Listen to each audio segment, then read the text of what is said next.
오늘 우리에게 주시는 하나님의 말씀 사도행전 20장 13절에서 21절의 말씀 저와 여러분이 한 절씩 교독하겠습니다. 우리는 앞서 배를 타고 앗소에서 바울을 태우려고 그리로 가니 이는 바울이 걸어서 가고자 하여 그렇게 정하여 준 것이라.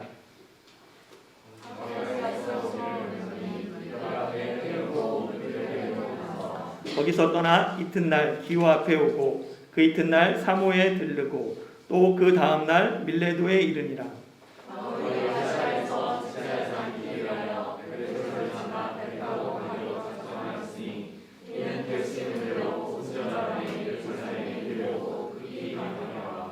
바울이 밀레도에서 사람을 에베소에 보내어 교회 장로들을 청하니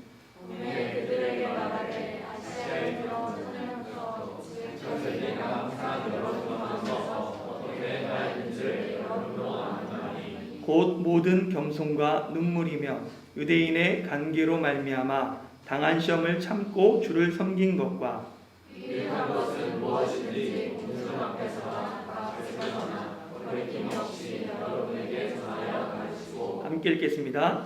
유대인과 헬라인들에게 하나님께 대한 회개와 우리 주 예수 그리스도께 대한 믿음을 증거한 것이라. 아멘. 새해를 시작하면 사람들이 다짐을 하죠.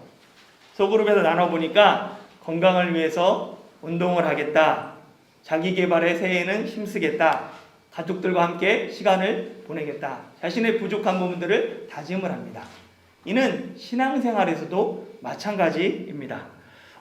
어떤 분들은 매일 성경을 30분 이상씩 읽겠습니다. 올해는 꼭 일독하겠습니다. 조금 더 일찍 일어나 큐티로 하루를 시작하겠습니다. 하루에 1시간 기도하겠습니다. 여러 가지 다짐을 하는데 이 다짐과 달리 실제로 이것들을 지속해서 실천하기가 쉽지 않습니다. 왜냐하면 현대인은 누구나 다 바쁘기 때문에 그래요. 이것을 실천해서 내 삶을 바꾸고 이것이 습관이 되고 이러기까지는 오랜 시간이 필요합니다. 그러기 위해서 가장 먼저 해야 될 것이 있어요. 가장 중요한 것인데 뭐냐면 하나님과의 친밀한 시간을 위해서 따로 시간을 떼놓는 거예요. 분주한 중에도 따로 그 시간을 구별하는 것, 그것이 가장 먼저 해야 될 일이고 중요한 일입니다. 하나님을 위해 내 삶의 일부분을 포기해야 된다는 거예요. 예수님은 때로 사람들과 떨어져 한적한 곳으로 가시곤 하셨습니다. 예수님은 일상의 분주함을 뒤로하고 하나님과 교제하기 위해 홀로 가셨죠. 그 예수님의 일상은 제자들을 가르치시고 회당에서 복음을 전하시고 병자를 고치고 정말로 중요하고 또 필요한 일들이에요. 그러나 예수님조차 이런 일들을 때로는 뒤로하고 하나님과 독대하기 위해서 한적한 곳으로 가시곤 하셨습니다. 이런 모습은 바울에게서도 발견할 수 있어요. 오늘 말씀해 보면 바울이 7일간의 드로아의 사역을 마치고 이제 드로아를 떠나게 됩니다. 그래서 보면 13절에 보면 바울이 일행은 배 타고 드로아에서 이 앗소로 가게 하고 자신은 혼자 걸어갑니다. 앗소까지. 왜 혼자 걸어갔을까요? 자신이 하나님과 교제할 시간을 얻기 위함이다라고 저는 생각합니다. 바울은 많은 사람과 동행함으로 개인적으로 하나님과 교제할 시간이 부족한 거예요. 이 시간을 만들기 위해 따로 떨어져서 모든 일행은 다 배 타고 앗소로 보내고 혼자 그 길을 걸어갑니다. 그걸 통해서 하나님과 깊은 교제의 시간을 가지게 되는 것입니다. 바울이 일행과 떨어져서 홀로 걸어간 그 모습은 예수님이 오병이어를 마치시고 혼자 산으로 올라간 모습하고 비슷해요. 예수님이 물고기 2마리 그리고 떡 5개로 5,000명을 먹이니까 사람들이 예수님을 억지로 잡아다가 임금 삼으려고 합니다. 그러니까 예수님이 그들을 다 뒤로 하고 무리와 제자들조차 뒤로 하고 혼자 산으로 가세요. 바울이 드로아에서 3층에서 떨어진 죽은 유두고를 다시 살렸어요. 당연히 사람들의 반응이 기록되어 있지만 당연히 사람들이 바울을 영웅시했을 것입니다. 구약의 위대한 선지자 엘리야와 엘리사 같이 그를 칭송했을 거예요. 예수님이 자신을 왕으로 삼으려고 했던 그 사람들의 기대, 그 욕망을 뒤로하고 제자들과도 떨어져 산에 올라간 것처럼 바울 역시 사람들의 기대를 뒤로하고 동료들과 떨어져 홀로 걸어갑니다.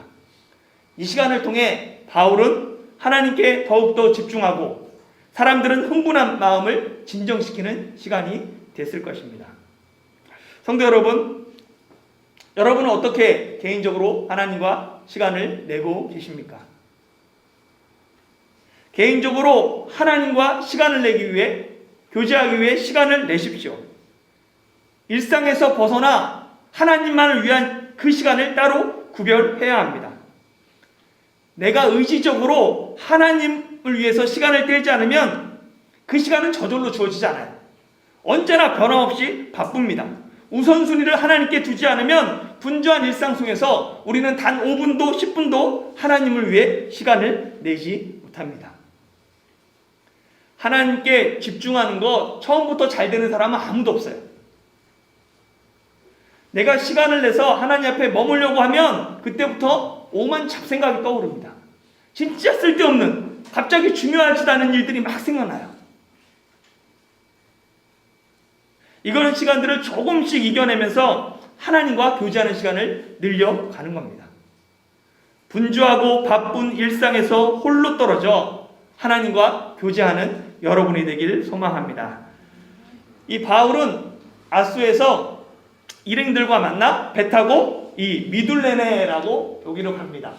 그리고 그 다음날 기호로 가고 그 다음날 계속해서 이제 밀레도로 가게 되죠. 그리고 밀레도에서 여기 보니까 밀레도에서 에베소가 가까워서 에베소에 들릴 말도 한데 에베소에 들리지 않고 바로 에베소 장로들을 청하죠. 왜냐하면 바울의 계획은 오순절에 예루살렘에 들리고자 했기 때문에 그렇습니다.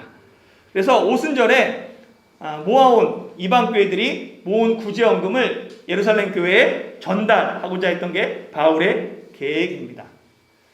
유대인의 절기에 대해서 잠깐 살펴볼 필요가 있어요. 신약에 보면 오순절이 나오죠. 오순절은 어떤 날입니까? 신약에서 오순절은 성령이 강림한 날이에요. 오순절날 성령이 이 땅에 오십니다. 구약에는 오순절이라는 단어가 없어요. 구약에는 이날이 칠칠절이라고 얘기합니다. 그래서 이 칠칠절은 뭐냐면 초실절로 49일, 77이 49 되는 날을 기념하는 절기예요. 초실절은 처음 열매를 드리는 절기잖아요. 그러니까 처음 추수하면서 그 열매, 곡식을 하나님 앞에 요제로 흔들어 드립니다. 그거를 49일간 하는 거예요. 각자 추수 때가 다르니까 49일 동안 추수하면서 드렸던 절기, 그게 49일째 되는 날 77절이라고 이야기합니다.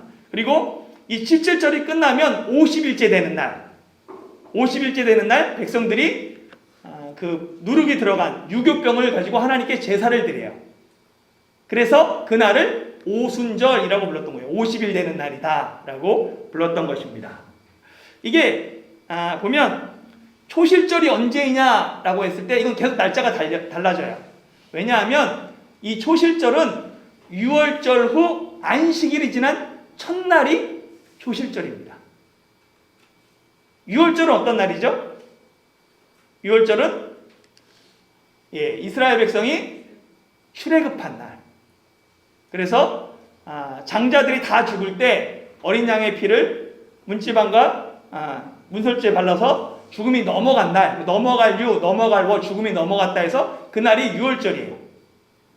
그리고 이때를 기념해서, 이때가 유대력으로는 1월 14일, 니산월 14일인데 이때를 기념으로 해서 7일간 그때 급하게 6월절을 급하게 출애굽하면서 누룩으로 놓은 부풀린 그 빵을 갖고 나오지 못하고 부풀리지 못한 것을 급히 발효되지 못한 빵을 갖고 나와서 그걸 먹었어요. 그래서 그때를 7일간 그걸 기념하는 절기로 무교병의 절기라고 합니다. 그것이 무교절이에요.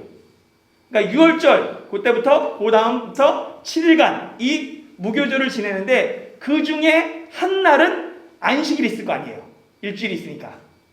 그 안식일 다음 날이 초실절입니다.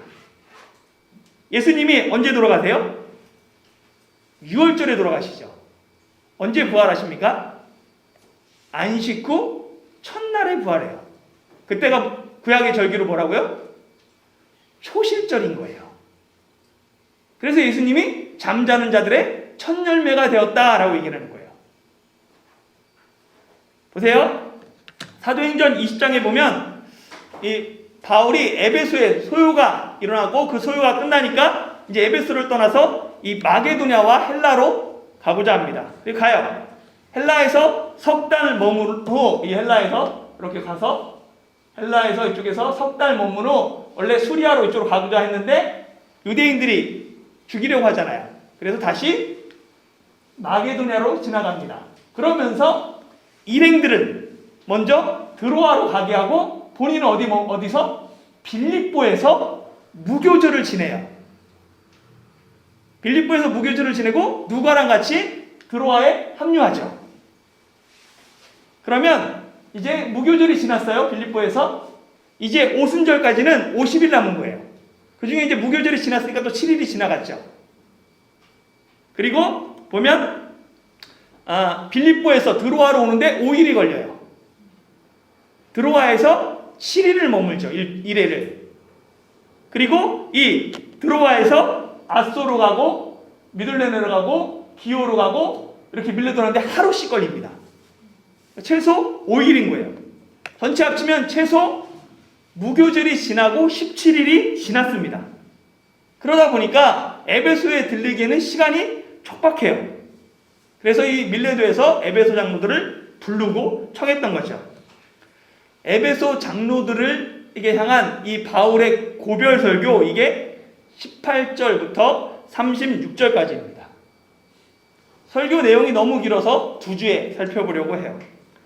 지금까지 사도행전에 기록된 이 바울의 설교는 대상이 유대인이나 이방인이었어요. 그들에게 예수님이 그리스도다라고 변증하고 복음을 증거하는 설교였습니다. 그러나 본문의 설교는 믿는 자를 바탕으로 해요. 그것도 교회의 지도자, 장로, 감독들을 대상으로 한 설교입니다. 그래서 이 내용이 바울이 쓴 서신서들과 비슷합니다. 먼저 바울은 에베소 사역을 회상하면서 설교를 시작해요. 18절 19절 같이 읽어볼까요? 시작. 오매 그들에게 말하되 아시아에 들어온 첫날부터 지금까지 내가 항상 여러분 가운데서 어떻게 행하였는지를 여러분도 아는 바니 곧 모든 겸손과 눈물이며 유대인의 관계로 말미암아 당한 시험을 참고 주를 섬긴 것과. 이 바울이 에베소에서 어떻게 사역했냐 하면 말로만 하지 않았어요. 바울은 복음 전파와 함께 행했다라고 얘기해요. 어떻게 행했는지 너희가 안다. 항상 여러분 가운데 있으면서 내가 어떻게 행했는지 여러분이 잘 알고 있다라고 이야기합니다. 복음은 말과 함께 반드시 행함이, 삶이 뒤따라야 합니다. 제가 이번 주 중에 눈여겨본 2가지 뉴스가 있습니다. 둘 다 기독교와 관련된 뉴스예요. 첫 번째는 상주 BTJ 열방센터를 통해서 코로나가 확산된 뉴스입니다. 이 BTJ, 저도 이번에 이게 뭐의 약자인지 잘 몰랐거든요. 뭐의 약자면 Back to Jerusalem. 그러니까 예루살렘으로 돌아가자. 그래서 Back to Jerusalem 운동을 상징하는 그러한 훈련센터인 거예요. 이 Back to Jerusalem은 1920년대에 중국의 가정교회에서 시작됐습니다. 그래서 예루살렘으로 돌아가서 이스라엘의 복음을 전하고 그로 말미암아 온 세계에 복음이 전파되므로 예수님이 재림하실 것이다. 그러니까 우리가 그 사명을 가지고 빨리 이스라엘을 회복시키는 것, 그래서 예수님 재림을 빨리 앞당기는 것, 이게 우리의 사명이다라는 그 중국의 가정교회 운동이었던 거예요. 이 BTJ 열방센터는 그래서 적극적인 선교를 합니다. 빨리 우리가 예수님의 재림 앞당겨야 되니까. 그러다 보니까 몇 차례 문제를 일으키게 돼요. 그리고 그 선교단체가 훈련하는 훈련센터, 수련회장 같은 장소입니다. 사실 이곳의 대표인 최모 대표는 여러 가지 문제를 갖고 있어요. 사실은. 그래서 한국 세계 선교협의회 KWMA에서 그 활동 정지 회원권을 박탈당하기도 했어요. 그리고 이단 시비로 말미암아 대표가 사과하고 신학 지도를 받기도 했습니다. 그런데 사실 여전히 이 문제가 해결되지 않고 그대로 남아있어요. 뉴스를 보면 이 단체 대표는 코로나 바이러스를 빌 게이츠가 만들었다라고 얘기하고, 그래서 이 코로나 백신을 맞으면 DNA가 구조가 이게 변화되면서 전 세계가 노예가 된다라고 이야기합니다. 사실 이 이야기 많이 듣던 이야기예요. 예전에 666 바코드 받으면 우리가 노예가 된다. 생체칩, 베리칩 심으면 노예가 된다. 세계 단일 정부가 형성될 것이고 그것이 적그리스도다. 프리메이슨, 일루미나티 이런 음모론, 세대주의 종말론 그거와 동일한 선상에 있습니다. 이런 가르침에 심취하다 보니까 BTJ 열방센터를 방문한 사람들이 방문 사실을 숨기는 거예요. 그리고 거짓말을 하는 것입니다. 신천지 이단과 하는 행동이 비슷해요. 사실 이단과 이단성이 있는 건 한 끗 차이예요. BTJ 열방센터 기사를 보면 그들은 분명히 하나님을 향해 열심히 있어요. 예수 그리스도의 재림을 사모합니다. 선교를 적극적으로 해요. 그런데 하나님 사랑하는 것만큼 이웃에 대한 사랑은 보이지 않습니다. 한국교회가 한쪽에 치우쳐 있고 그들이 잘한다라고 얘기를 하는 거예요. 성경은 하나님 사랑과 이웃 사랑을 함께 이야기합니다. 기독교는 하나님 사랑과 이웃 사랑의 종교예요. 내가 하나님을 사랑한다면 이웃에게 그 사랑이 보여야 되는 종교가 기독교입니다. 그런데 코로나 바이러스 음모론에 빠져 거짓말을 아무렇지도 않게 행하거나 비대면 예배를 종교 탄압이다, 교회 탄압이라고 주장하면서 대면 모임을 강조하고 회를 모으는 몇몇 교회들을 보면서 그들에게 과연 이웃사랑은 어떤 모습인가 반문하지 않을 수 없습니다. 본인들은 확신에 찼어요. 그리고 이게 옳다고 생각해요. 인정합니다. 그런데 그 모습이 정말 하나님이 원하시는 모습인가, 하나님이 기뻐하시는 모습인가 저는 잘 모르겠습니다. 두 번째, 제가 눈여겨본 뉴스는 정인이 사건입니다. 이 정인이 사건은 16개월 된 정인이가 입양 후 양부모의 학대 속에 죽은 사건이죠. 이 정인이를 입양한 부모는 일반적인 교회가 자랑스러워하는 전형적인 그리스도인들이에요. 목회자 자녀입니다. 둘 다 아버님이 목사님이세요. 그리고 한국에서 신학교보다 더욱더 신학교라고 불리는 대표적인 기독교 대학을 나왔습니다. 거기서 만난 캠퍼스 커플이에요. 신앙 안에서 만났죠. 남자 직장이 기독교 방송국이에요. 목사 집안에 좋은 대학을 나오고 좋은 직업을 가진 믿음의 부부. 그리스도인이라면 누구나 부러워하는 그런 가정입니다. 그런데 왜 그들은 입양한 아이를 죽음에까지 이르게 했을까요? 그들에게 입양은 어떤 의미였을까요? 정말 자신의 믿음을 돋보이기 위한 장식품이며 첫째 딸을 위한 인형 같은 것일까? 저는 그렇게 생각하지 않아요. 저는 그렇게 믿고 싶지도 않습니다. 사람에겐 누구나 두 가지 마음이 있어요. 타인에게 인정받고 하나님께 인정받고 싶은 마음도 있지만 정말로 입양해서 잘 키우고 믿음으로 키워보겠다 하는 마음도 있습니다. 그러나 아이가 자기 마음대로 되지 않잖아요. 그러다 보니까 분노를 참지 못하고 처음에는 장난처럼 했던 것이 점차 학대가 되고 강도가 세지면서 죽음에 이르게까지 되었다라고 생각이 됩니다. 어렸을 때부터 성경 말씀을 듣고 신앙의 울타리 안에서 자랐어요. 그러나 두 사람은 자기 마음을 다스리지 못했습니다. 목회자의 자녀로서 주변의 기대치로 인해 착한 그리스도인처럼 가면을 쓰고 그렇게 살았을 수도 있어요.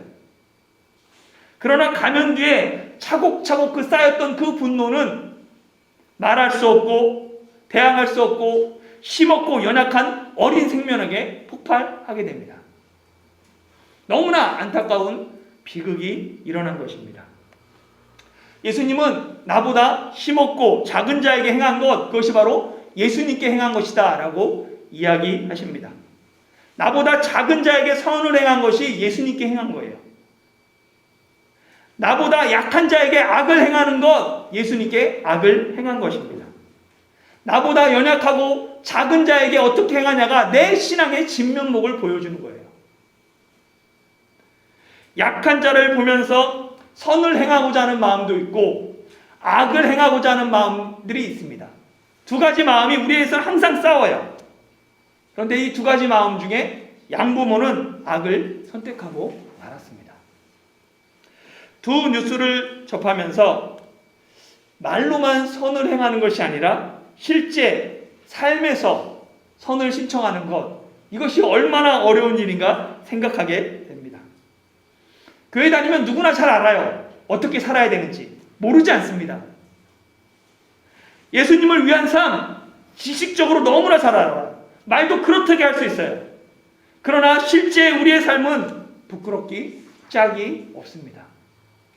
이 부끄러움을 감추기 위해 더욱 목소리를 높여 강하게 쳐버려야 된다라고 소리치고 있는 것은 아닌지 모르겠습니다. 전문가들은 잠깐의 분노는 해결책이 아니다라고 얘기해요. 제도적인 시설을 만들고 이를 뒷받침하기 위한 인재와 재정, 예산이 책정돼야 된다. 그리고 실제로 돈이 거기에 쓰여야 된다라고 얘기합니다. 잠깐의 분노는 얼마 가지 않아 또 다른 비극으로 이어질 뿐입니다.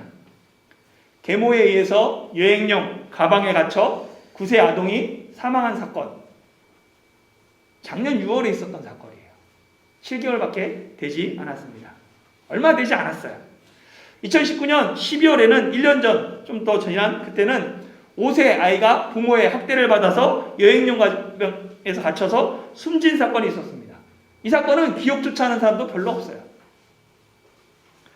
BTJ 열방센터를 운영하는 단체의 문제점, 이미 10여 년 전부터 계속 지적됐습니다. 분당 샘물교회 단기팀이 아프가니스탄에서 납치된 사건, 거기에 관련돼 있어요. 인도 사원, 불교 사원 앞에서 찬송가 불렀던 청년들, 역시 그 단체입니다. 중국 청년들이 파키스탄에 가서 공자 아카데미를 하면서 거기서 복음을 전했어요. 그래서 IS가 그걸 보고 그들을 납치했습니다. 그래서 중국 정부가 큰 돈을 들여서 그들을 구해냈어요. 중국 공산당이 너무 화가 나잖아요. 그래서 어떤 일을 했냐면 한국 선교사, 그 단체거든요. 그래서 중국에서 전부 다 추방시켰습니다. 아프가니스탄에서 평화행진으로 말미암아 수많은 그와 상관없는 선교사들이 거기서 추방당했어요. 자신들의 공격적인 선교 방법으로 인해 다른 선교사들이 피해를 받아도 그들은 전혀 한 번도 반성하고 사과한 적이 없습니다. 사회적으로 여러 번 무리를 일으켰지만 그들은 항상 그렇게 얘기했어요. 우리와 상관없는 일이다. 근데 증거를 다 내미니까 그제서야 잘못했다. 우리 단체 사람이다. 라고 얘기했죠. 임박한 종말론과 귀신론, 음모론, 잘못된 선교관, 수많은 잘못 때문에 그들은 이단성이 있다라고 말했고, 그리고 전체 선교사연합회에서 활동 정지를 당했습니다. 그런데 이제 한국교회는 그들을 이단이라고 말하지 않고 이단성이 있다라는 판결조차 해제시켜 주었어요. KWMA도 그들 활동 정지를 작년에 풀었죠. 한국교회가 길을 잃은 것만 같습니다. 바울은 에베소에서 말로만 복음을 전한 것이 아니라 실제 삶으로 본을 보였어요. 이를 바울은 뭐라고 얘기하냐면 모든 겸손과 눈물로 행하며 시험을 참고 주를 섬겼다라고 말합니다. 성경이 말하는 그 겸손은 결코 비굴한 것이 아니에요. 예수님께서 하나님과 동등대 본체시지만 오히려 자기를 비어 종의 형체를 입어 사람들의 모양으로 나타나서 죽기까지 십자가에 복종하신 것, 그것이 겸손입니다. 그러니까 겸손은 하나님을 위하여서 내 권리, 영광 포기하는 거예요. 예수님 때문에 자신을 희생하며 내 권리를 포기하며 다른 사람을 섬기는 것, 힘이 있지만 그 힘을 주님을 위해서 참고 인내하고 오히려 다른 사람을 위해 쓰는 것, 세상을 위해 쓰는 것, 이웃을 위해 사용하는 것, 그것이 겸손이다라고 이야기합니다. 예를 들어 팬데믹 상황에서 그리스도인의 겸손은 모이지 않는 것입니다. 강도 맞는 사람을 외면하고 성전에 올라가서 예배드리는 것이 아니라 그에게 찾아가서 상처를 보듬고 그를 도와주는 것입니다. 아이를 입양했으면 아이를 위해 자기 권리를 포기하고 자신을 내어주는 것, 그것이 그리스도인의 겸손입니다. 그래서 겸손에는 눈물이 따라요. 이 눈물은 내가 머리로는 알지만 아무리 도 변하지 않는 내 자신을 위한 애통입니다. 예수님을 믿지만 예수님 위해 살고 싶지만 살지 못하는 내 자신을 바라보며 눈물을 흘리며 하나님 앞에 나아가는 것이죠. 또한 나를 핍박하고 나를 반대하는 사람일지라도 그 영혼의 구원을 위해서 그를 위해 흘리는 눈물입니다. 그것을 바로 애통이라고 이야기합니다. 바울은 에베소에서 3년 동안 모든 겸손과 눈물로 교회를 세웠습니다. 비록 많은 박해가 있었지만 바울은 겸손과 눈물을 참고 인내하며 충성되게 주님을 섬겼습니다. 사랑하는 성도 여러분, 겸손과 눈물로 시험을 참고 주를 섬긴 바울의 길, 그 길이 바로 예수님이 걸어가신 십자가의 길입니다. 그 길이 바로 좁은 길이죠. 그리고 바로 그 길이 오늘날 우리가 걸어가야 할 길입니다. 모든 겸손과 눈물로 시험을 참고 변함없이 주님을 섬기는 그리스도인이 되길 예수님의 이름으로 축원합니다.